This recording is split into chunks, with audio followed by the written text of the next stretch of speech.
Hi, I'm Miss Andrea. And I'm Ms. May. And this is Choose Best Publishing. Indeed. Today we are going to answer some, I wouldn't say common, but some recent questions that new homeschoolers are asking. And as old homeschoolers, seasoned homeschoolers. We think we might be good people to answer these questions. All right. For high school, do you create requirements for them to graduate? How many credits and so forth? So credits are counted differently in different places. So I'm going to say how many classes, not how many credits, right? So it depends on what they're going to do. So let's say... Is a Carnegie credit not the national sort of standard? But it's kind of an underlying standard. You might have multipliers on there. How many classes? I don't care how it max out to, right? So say you're going to your state's technical school. 4 maths, 4 science, 4 social studies, 4 language arts, 2 foreign language, same language, a couple of tech classes, and other electives. 3 or 4. Now, in homeschool land, we tend to get a little crazy with that. So I'll have 16, 18, I'll have 18 credits, because here we count one's 1. In core, and then we'll have like 30 electives, and the colleges eat that up. They love that. However, the question is, what is your goal for your child? Yeah, I was going to say, you actually started by answering the question with a huge assumption. That's my assumption always. That's my assumption. I understand why you made that assumption, but let's explain the assumptions that we're making. No. Because there's not, to issue a high school homeschool diploma, in most states there's not any kind of standard that says this is what that means. Right. So we have to pull that from somewhere. Mm-hmm. We choose to pull that because we run a program that's focused on college prep by looking at college entrance requirements, right? And so that was the built-in assumption that started that sentence. Now, just about every state, their Department of Education releases on their websites what the state standards are. And right now it's not quite what I said, but it's close. Right. Now it's down to 3 sciences again and 2.5 histories, but everything else is the same. Well, I think you also said 4 maths, and I think that it's only 3 maths if you're in a technical college. 3 maths. But let's go back. So that's the highest. Let's go to the least. I just helped someone on an IEP graduate. Right. It's 2.5 maths. And somebody that's probably going into a trade, it might be going to some sort of professional development they got school. accepted into a development program. I got it. Excellent. Right. And those are very viable career paths. Some of them are better career paths than what a college education will get you. Because what they're going into is going to be good. Good. Right up there having credential propensity. So what is the student capable of doing? What is the student's goals? Right. I always aim for the most stringent of where those 2 things converge. Right. You aim for the stars, you're at least going to hit the moon. Right. Well, and there's another philosophy at work here. And this is one that I'm intimately, is a lot of times students, when they are young, when they're preteens, even when they're teenagers, they have a conception about where their life is going to go and what they're going to do with their lives. When that comes up on young adulthood, and they talk to their friends, early 20s, and now all of a sudden that conception of life is going to change. Mm-hmm. It happens when you are under the protection, under the financial support of a stable household, and then you're released out into the wild and you have to provide for yourselves. A lot of perspective changes at that moment. Mm-hmm. And so for me, it's more important that you don't close any doors. Right. Let's leave as many options open as we possibly can. Cool, you don't want to do math. However, one day you might decide you want to go to college. And then you're going to look at me and say, you didn't make me do it. Because it's exactly what I promise you. We've seen it. I promise you. They're going to hit 22. I've been around homeschooling long enough. Know that 22-year-olds go back home to their homeschooling parent and say, the parent who they browbeat to let them do less. And then say, why didn't you make me? So you have to make them. You have failed me. We've seen it over and over and over and over again. To the other end of that, when I browbeat my child right back and said, no, I'm sorry, you're going to complete this now.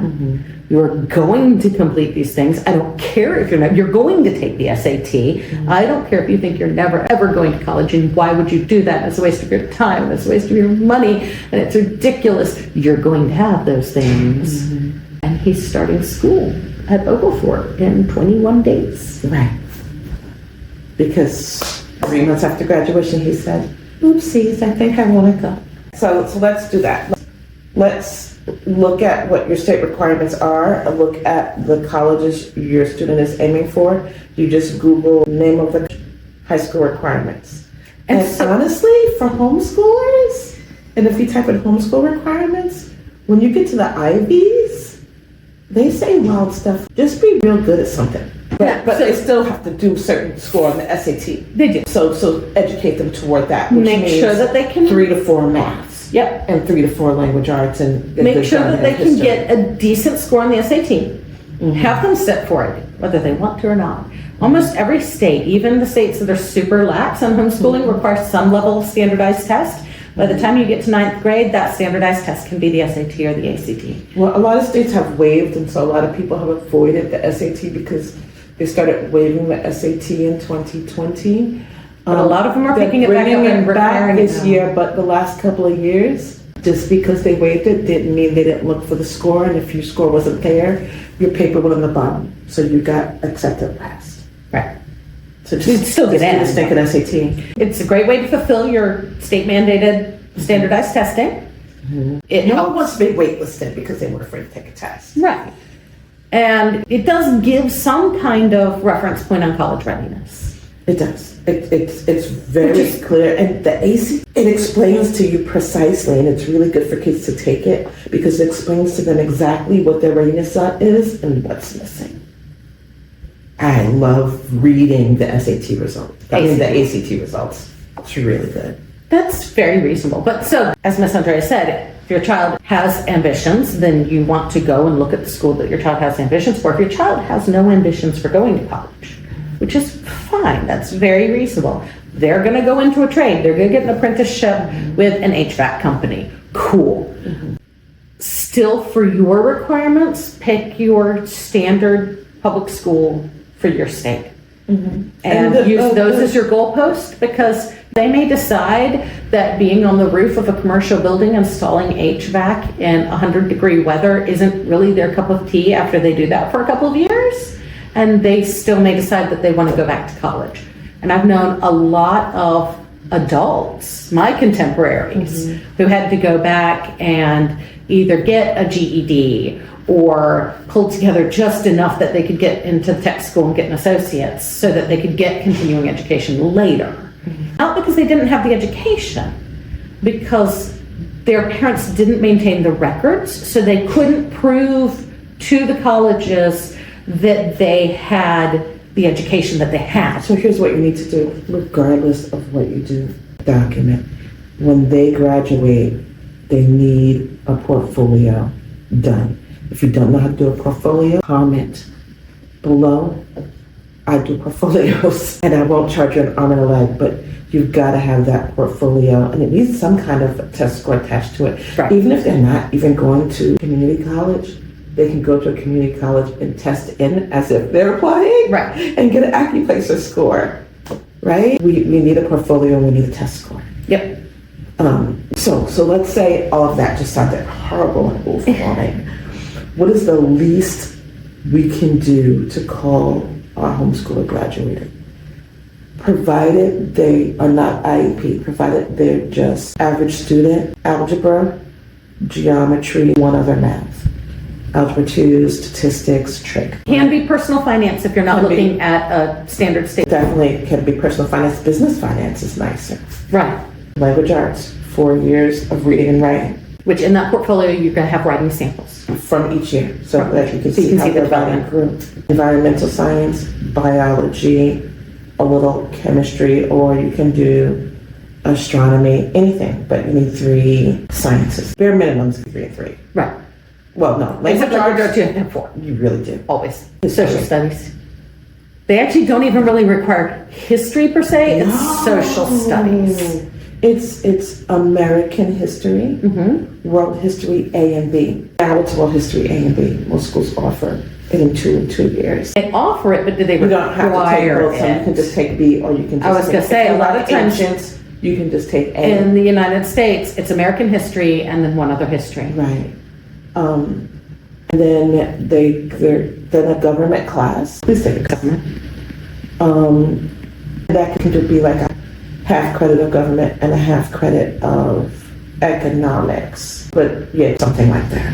And then Most states require a health requirement of some kind. yeah, that's Just just pretty a fitness straightforward. journal. Yeah, Well, a fitness journal and maybe like a little health workbook. right. Then things that you like doing, like that you've done photography, proof that you've been in a play, proof that you've done art, a portfolio, something like that. Yeah, you see the activities, when you start quantifying electives, a lot of times for homeschoolers that can kind of get out of hand. Yeah.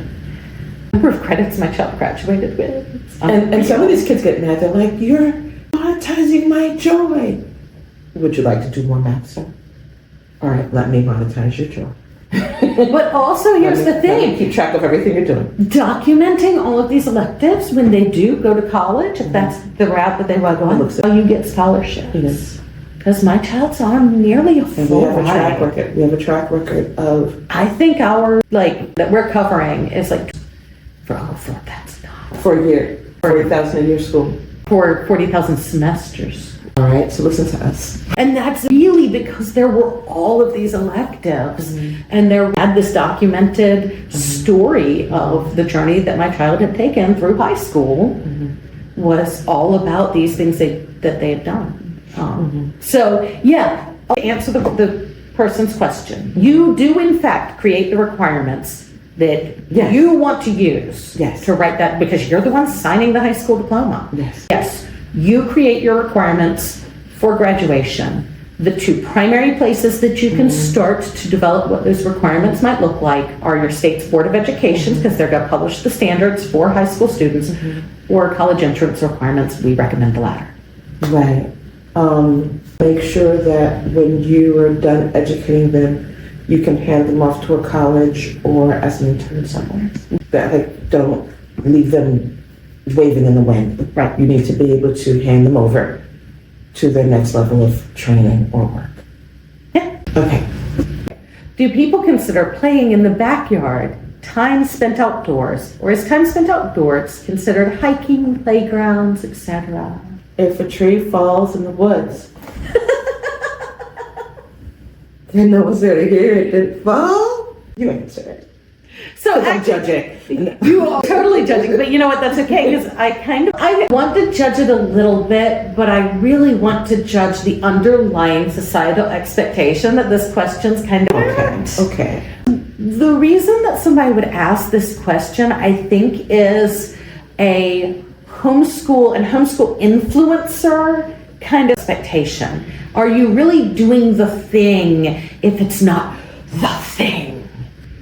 I think that this indicates a deeper sociological thing. It's not really a question about playing outside.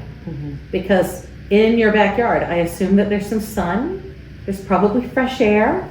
It's not inside an enclosure, so by all definitions, it's outdoors. But there is, I feel like, a homeschool expectation that we self-impose that's encouraged, or not really encouraged, that's not the right word, that's reinforced. It just for some child life nonsense. Yeah, Oh, well, just said that out loud. Okay. you're not wrong though. It's reinforced by homeschooler influencers, by that culture. It's this societal expectation, I think, that we internalize, that if you're not doing it in the most pure, if you're not doing it in the most extreme way, that you're not actually doing the thing. So what school ever has someone doing organized things during recess? None.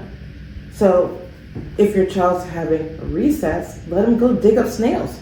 Who cares? If it brings him joy to dig up snails, discourage him from eating them, then let him dig up snails. Or cooking And maybe you garlic butter can sauce. lead him over to the garden and say, dig here. Or maybe don't dig there, the septic tank's under that, so we don't want you to have accident. Yeah. But children need to decompress. And there's nothing better for that than being outdoors. On the other hand, there is such a thing as outdoor nature schooling. If outdoor time extends beyond 45 minutes, maybe at that point, we're going to do some more directed activities.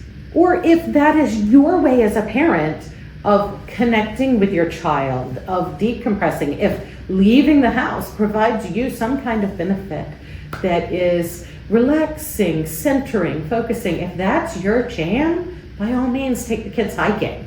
I'm just Not realizing that saying- whole hiking thing is very Charlotte Mason. So they have to have a nature journal and they have to be collecting twigs and writing stuff down. You don't have to be Theodore Roosevelt. But even then, those observations can happen in your backyard. We actually had a speaker at Rotary this past week because we're both members of our local Rotary Club. And our speaker came in, and one of the things that he talked about is a mentor who had asked him what he does to decompress. You work really hard. What does your me time look like? And he's like, my what?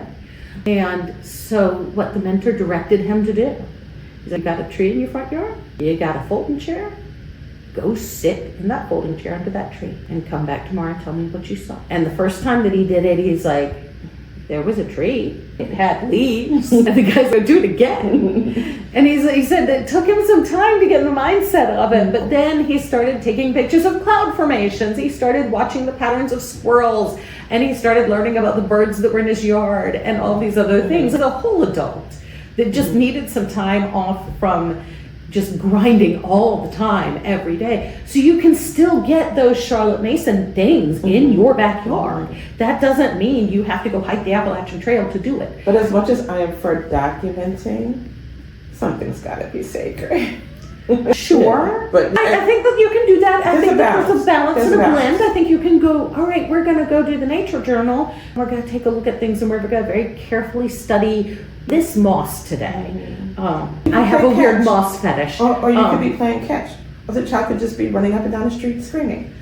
Well, It's fine. no, what I'm saying is you can go do the nature journal. We can say, we're going to look at this moss, we're going to diagram it, we're going to draw it, we're going to say that this is the thing we found. And so as soon as you're finished with that, then you're free to do child and go running down the street and playing catch or whatever it is. That's not something that we have to document in a nature journal. You can do both. So do what you want. It's first of all, I don't like the outsides. I'm an insides person. So if you step a toe outside, you are officially outside. Do with that what you will. The key important things, there are in fact health benefits to sunshine and to fresh air. I've been sat in the sun from time to time. We do periodically set you outside, and we try to find the places that don't have bugs. Whereas I, in fact, would go hiking. I'm not going to through hike nowhere. That would be tired. I don't want anything that requires a backpack. I'm not going 2 hours down the trail because that means I have to come back 2 hours back down that trail. That's hard. It is. But there's some lovely mountains that I'll very happily walk up for about 45 minutes and then return by going I won't even down. drive up a mountain. That's scary. So whatever your comfort level as a family is the extremity to which you should take your outdoorsing, but getting the health benefits, getting the activity from not being cooped up inside a house, you can absolutely do that in your yard. I think my kids do math on the balcony sometimes. I love my screen porch for working. Yeah. It's amazing. I've got a lovely wooded backyard. The screen keeps the mosquitoes away from me. It's spectacular. So outdoor schoolwork is a thing. If you've got a space in your backyard where workbook time could happen there, cool, but also kids should be feral to some extent. Climbing trees is good for them. Ideally not during a thunderstorm. Yes. All right. Check our video description for a link to a free homeschool planner.